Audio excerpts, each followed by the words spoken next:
Guys, gaano katotoo na naghinto na ba sa panliligaw si Alden Richard kay Kathryn Bernardo?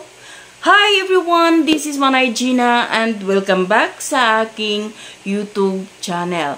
So guys, for today's video, pag-usapan natin si Kathryn Bernardo at si Alden Richard. So ito nga, gaano katotoo na huminto na sa panliligaw si Alden Richard kay Kathryn Bernardo.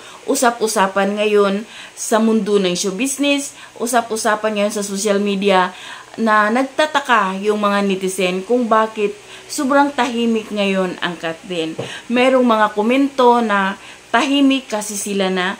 Meron ding mga nagko-comments na mga netizen na sinasabing huminto kasi tapos na ang kanilang movie na Hello Love Again.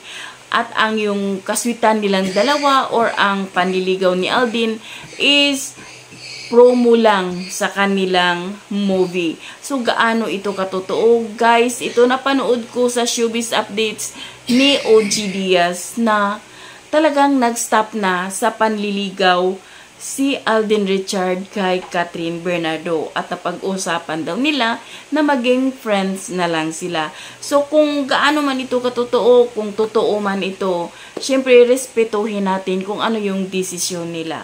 Merong usap-usapan na baka naghinto si Alden dahil nga napabalitang pumunta si Daniel sa dressing room ni Kathryn at napabalita din na umiikot si Daniel Padilla sa subdivision kung saan nakatira ang mga Bernardo.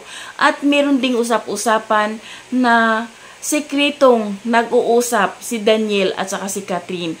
Pero guys, lahat ng ito ay puro haka-haka lang at mahirap mag-judge. So bumabase lang din tayo sa ating mga nababasa at napapanood.